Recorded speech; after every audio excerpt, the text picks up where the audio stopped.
सत्संगत जी, प्यार से कहना धन निरंकार जी।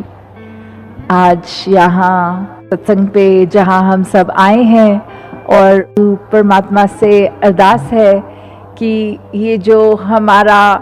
अस्तित्व है ये ही निरंकार है। बात सिर्फ उतनी है कि हम अगर अपना ये भी देखें कि सत्संग में हम जब आते हैं तो सबसे पहले क्या बोलते हैं साथ संगत जी, प्यार से कहना धन निरंकार जी। तो उस समय जो ये है कि प्यार और निरंकार ये जब साथ साथ ये वर्ड्स का हम यूज़ करते हैं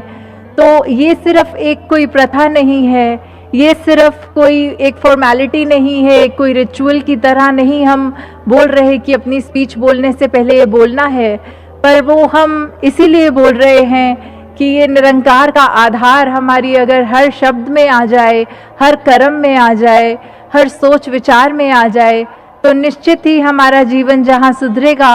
वहाँ ये प्यार शब्द कि ये निरंकार और प्यार, जैसे वो लव इज़ गॉड वाली बात होती है कि वो चीज़ जब हमारी रग रग में प्यार बस जाए, जितना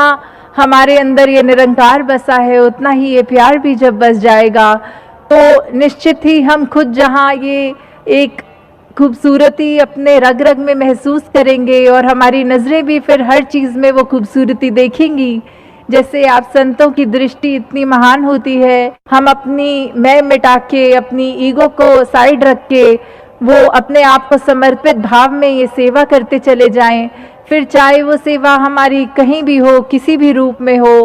वो जब तक मन में बात सेवा के भाव हैं तब तक वो सेवा सेवा है, नहीं तो सिर्फ एक मशीन की तरह हम जो कर रहे हैं और हमारा भाव और ख्याल और कुछ कर रहे हैं।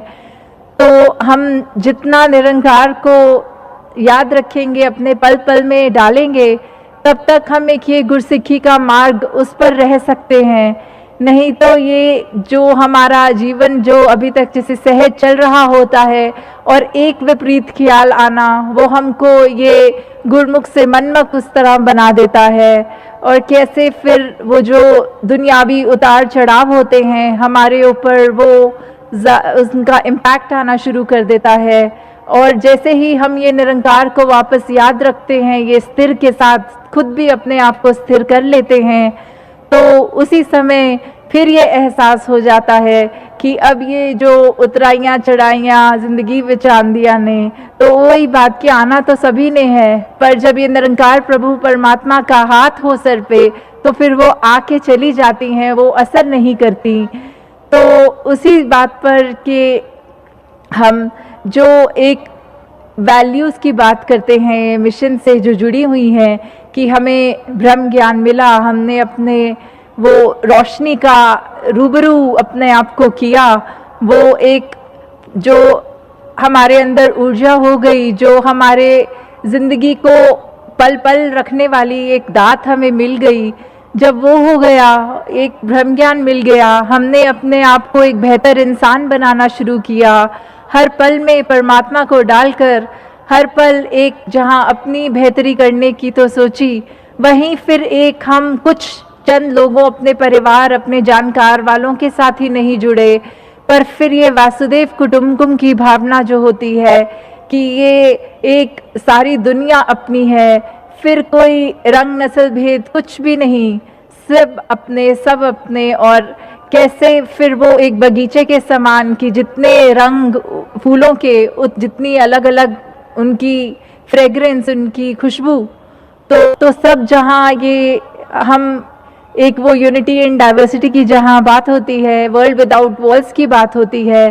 तो वो जो इतना खूबसूरत एक रूप हम यहाँ दर्शा रहे हैं, वहीं साथ में हम जब ये भी कर रहे हैं कि ऐसा हम एक सैंपल अपने आप को बना के रखें कि एक चावल का हम वो दाना बने कि जब दुनिया ने ये देखना है कि ये बात तो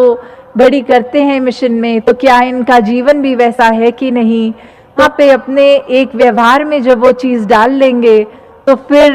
वो एक बात हम जो दासी अक्सर बोलती है कि हम ये चलता फिरता प्रचार खुद हो जाएंगे जब हमारा व्यवहार ही ये निरंकारी मिशन बन जाएगा। वैसे जैसे कुछ समय से जो बात हो रही है कि सदगुरु बाबा जी के भी शब्दों से, या हम उससे पहले भी कहते थे कि जो शहंशाह जी का युग था वो बहुत ही सतवचनी युग था।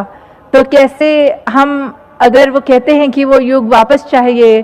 तो उसमें ज्ञान भी वही था, ये संगत माँ भी वही थी, ये सिमरन भी वही था, सेवा भी वही थी। तो बदला क्या? सिर्फ हमारा ही ये व्यवहार बदला कि जहाँ सब कुछ तब भी था अब भी है, तो भी हम वैसे नहीं हो पा रहे हैं। क्यों नहीं हो पा रहे हैं? ये हमने अपने अंदर झांकना है, अपनी कमियों को दूर करना है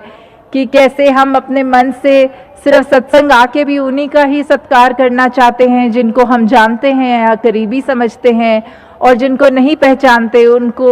धन्यकार भी नहीं करते हैं। तो ऐसे भावों से जहाँ हमें निरंकार ने ये इतना विशाल के साथ जुड़ के हम खुद इतने विशाल हो गए हैं,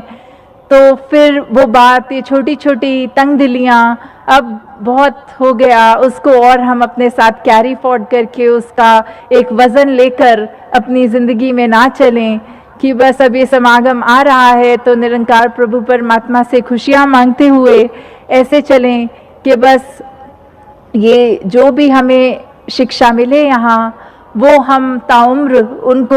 हूबहू अपनी ज़िंदगी में इम्प्लीमेंट करते हुए जाएं हुए सेवा भाव से, जहाँ वो खुशियाँ भी हमें उस रूप में मिलेंगी, वो सपने को साकार करने की बात। तो अब हम सब संगत का वो रिस्पॉन्सिबिलिटी हो गई है कि हमने भी उस कार्य को आगे से आगे बढ़ाना है। और कैसे हम सब ने ना तो सिर्फ यहाँ समागम जब आएंगे तो वो एक डिसिप्लिन का एक हमने मर्यादित रूप में अपना आप को अर्पण करना है, पर ऐसे अगर हम हर समय करें कि ये जब सत्संग हम आए तो वो सत्संग का आनंद कितना अब हम वो और महसूस कर पाते हैं जब हमारा दिमाग, हमारा दिल, हम वक्ताओं को जो बोल रहे हैं उनको एक शांतपूर्वक सुन के अपना कर उनकी बात फिर वो लागू करें। तो मिशन क्या है? मिशन ब्रह्म ज्ञान है। तो जितना हम इस ब्रह्म ज्ञान को समझें, हमारी साथ साथ हर दिन में वो जब ब्रह्म ज्ञान और जुड़ता जाएगा तो हम वही सिर्फ अपने आप को सालों में नहीं, हम वो एक इस लिमिटेड एक इटर्नल के साथ जब जोड़ लेंगे तो खुद भी हमारे शरीर की ज़रूर कोई उम्र हो सकती है, पर जब इस निरंकार की ही उम्र नहीं तो हमारी ये आत्मा का भी नहीं। तो हमने जब ये अपना असली रूप, ये परमात्मा पहचान लिया,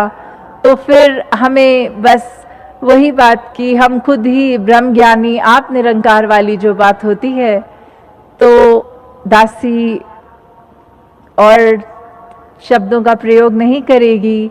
वही निरंकार से यही मांगनी है कि बस हम ये हम्बल रहें, हम ये असली प्रमाण दे पाएँ कि हम इस मिशन से जुड़े हैं, वो हमारे